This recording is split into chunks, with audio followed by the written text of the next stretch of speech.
Oui, chers compatriotes, c'est tout pour moi un véritable plaisir d'échanger avec vous. Tout à l'heure, vous allez écouter deux personnalités parler de l'histoire de notre pays. D'un côté, Maurice Kamto, le technocrate, et de l'autre côté, le politicien, entre guillemets, M. Biya. Vous allez comprendre pourquoi M. Biya ne pouvait jamais développer notre pays. Pourquoi aujourd'hui nous sommes au bord du gouffre. Pourquoi aujourd'hui notre pays est au bord du précipice et est en train de disparaître. Parce que Monsieur Biya ne sait pas déjà d'où nous venons. Il ne peut pas savoir où nous amener. C'est la raison pour laquelle il a trouvé un pays qui était à revenu intermédiaire, tranche supérieure. Il a rendu un pays très pauvre, très endetté. Chers compatriotes, vous allez écouter Maurice Kamto qui nous rappelle que nous n'avons jamais été une colonie, même si nous avons été gérés comme une colonie. Nous avons été sous tutelle, sous mandat, mais ce n'est pas un détail de l'histoire. Même si cela est symbolique, ça c'est reconnaître le sacrifice de nos dévanciers, des grands résistants, des nationaux qui se sont battus. Si vous êtes en train de raconter l'histoire à un petit enfant, vous commencez à dire nous avons été une colonie française, britannique et tout ça. À cet enfant-là, vous n'êtes pas en train de raconter la vraie histoire. Parce que même si nous n'avons pas obtenu notre souveraineté, notre autodétermination, notre vraie indépendance, il faut toujours rappeler la vraie histoire pour que ça puisse servir de référence pour des générations à venir, qu'ils sachent que beaucoup se sont battus pour nous, beaucoup ont donné de leur vie pour que nous soyons là où nous sommes aujourd'hui, chers compatriotes. Cela est très important. Qu'est-ce que M. Biya? Je ne sais pas, passons souvent que M. Biya, c'est un grand politicien, mais grand politicien, je ne sais pas ce qu'il est. Parce que d'autre côté, vous avez Maurice Kamto, un technocrate qui a des compétences avérées. Je dis toujours que notre pays a besoin d'un technocrate au sommet aujourd'hui parce que les politiciens ont échoué massivement. Je ne sais pas déjà si même M. Biya, c'est un politicien. Il n'a jamais battu campagne. Il n'a jamais produit un projet de gouvernance. Je ne sais pas, quand vous empêchez vos opposants de se déployer sur le terrain, vous, à chaque fois, ils sont brimés. Vous pouvez dire que vous faites de la politique. Quand vous procédez à des fraudes massives et barbares, vous ne pouvez pas dire que vous êtes en train de faire de la politique, chers compatriotes. Je suis désolé pour ceux qui disent que M. Pierre, c'est un grand politicien. Un grand politicien de quoi?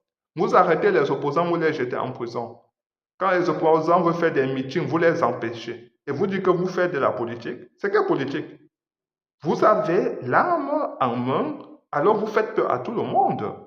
C'est ça faire la politique? Non, ça c'est la dictature, chers compatriotes. C'est la dictature.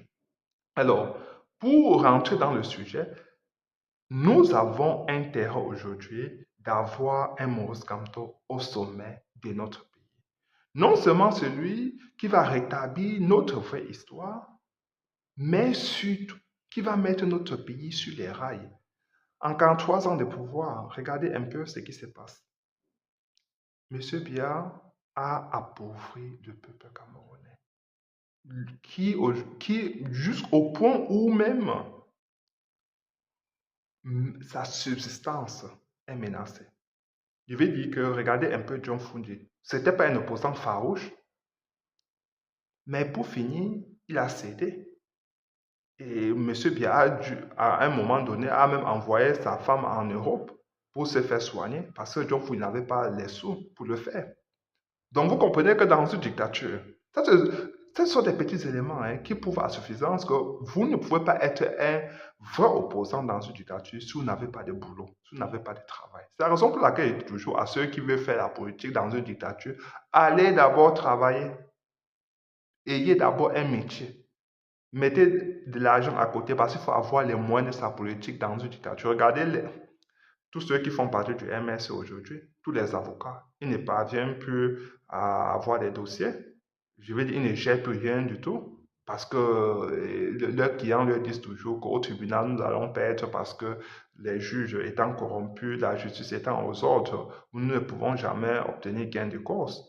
Donc, dans une dictature, il faut avoir les moyens de sa politique. John Fundi, qui était un farouche opposant, a dû céder. Donc, vous ne devez pas être surpris de voir aujourd'hui les opposants qui changent de braquet à tout va parce qu'ils n'ont rien. Ils doivent survivre.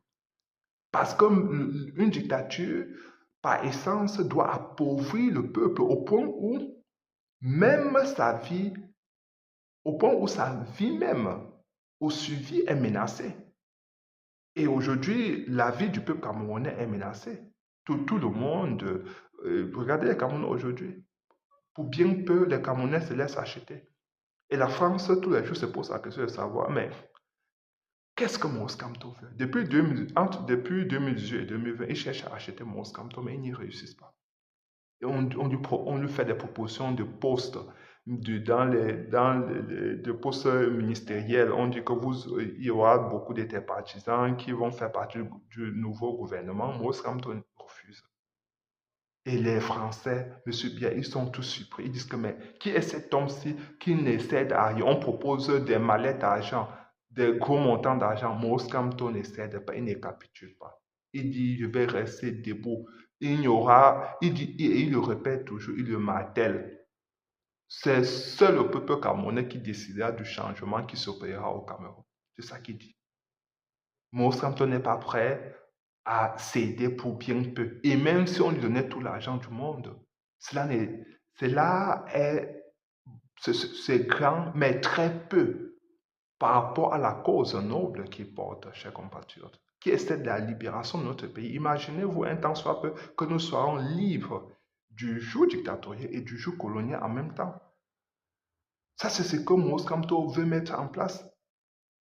Donc, quand vous écoutez M. Biya parler de notre histoire avec une certaine simplicité et de manière erronée, vous comprenez qu'il ne fait pas la différence entre colonie, tutelle, mandat. Il ne sait pas que tous ces changements se sont opérés parce qu'il y avait des gens qui se battaient, parce qu'il y avait des gens qui donnaient de leur vie, chers compatriotes. Ils ont tenté à plusieurs reprises d'acheter Moïse Kamto, mais ils n'y parviennent pas. Il n'y parvient pas parce que Moïse Kamto, c'est un monsieur téméraire face à l'injustice. Il veut un état des droits au Cameroun. Il veut que les Camerounais, tous les Camerounais, surtout les plus petits, ceux qui sont abandonnés, les gammes petites, eux, tout ça, qui viennent aussi à la lumière. Il veut voir un peu de sourire sur leur visage.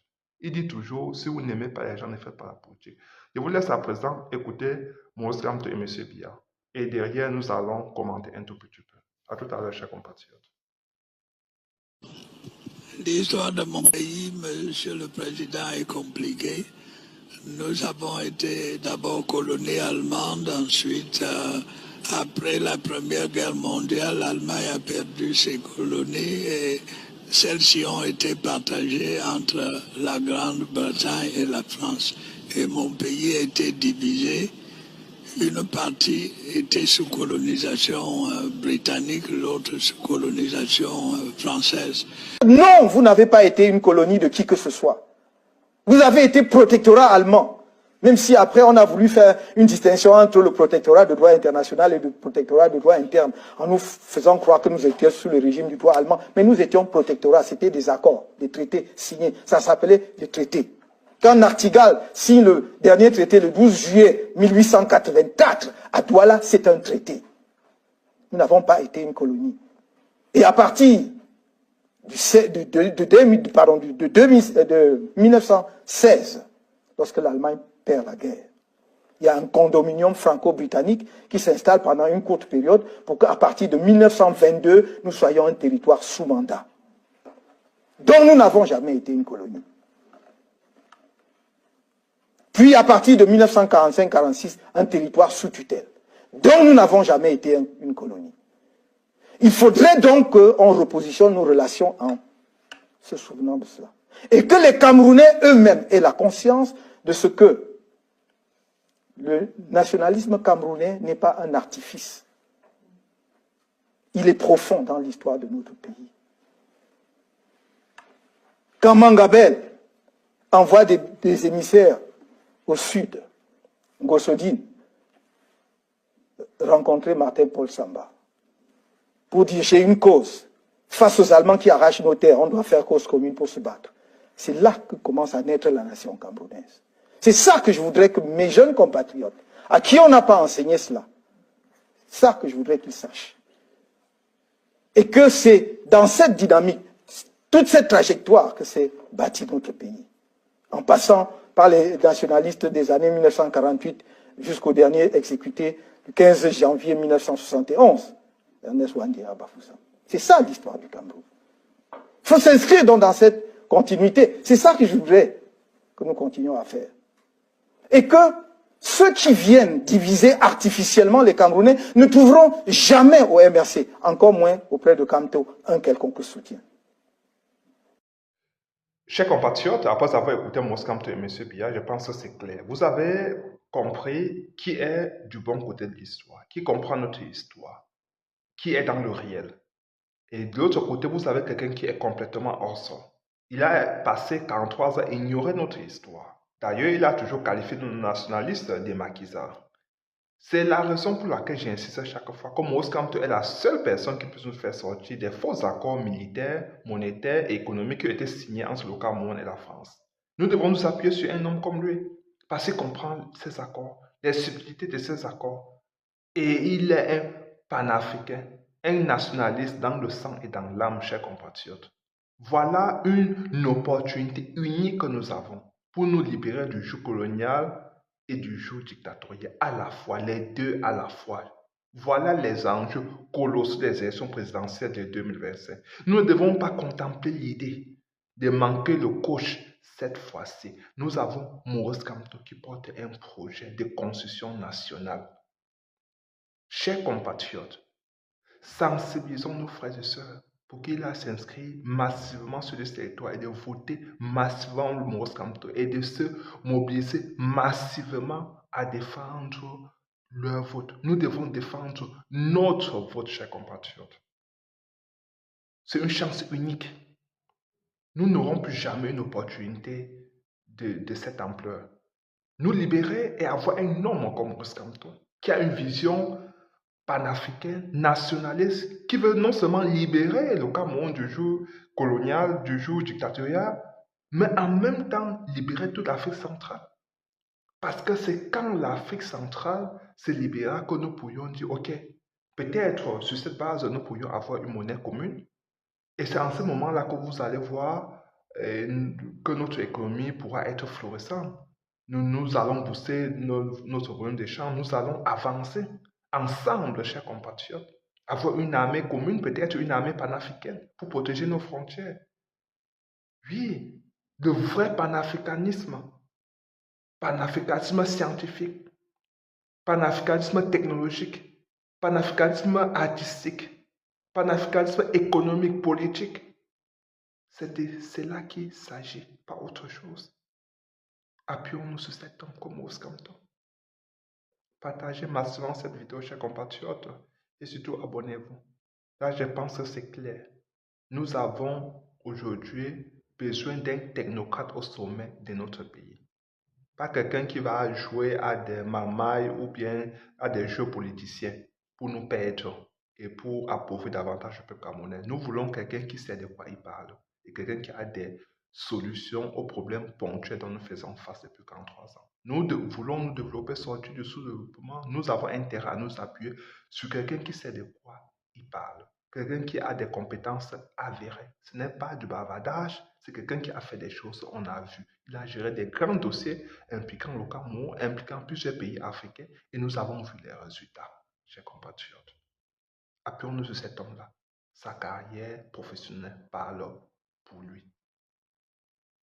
Il a toujours réussi partout où il est passé.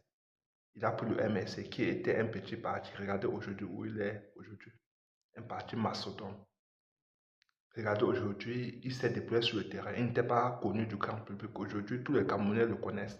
Dans la diaspora, il est plébiscité. Parce que c'est un monsieur qui travaille. Il laisse de côté tout ce qui est éphémère, subsidiaire. Il se concentre sur ce qui est important. Sur le développement du peuple camerounais, du Cameroun. Il travaille sur le terrain. Il va à la rencontre des Camerounais. Il est humble. Il est humaniste, chers compatriotes. Partagez massivement cette vidéo, massivement et surtout abonnez-vous.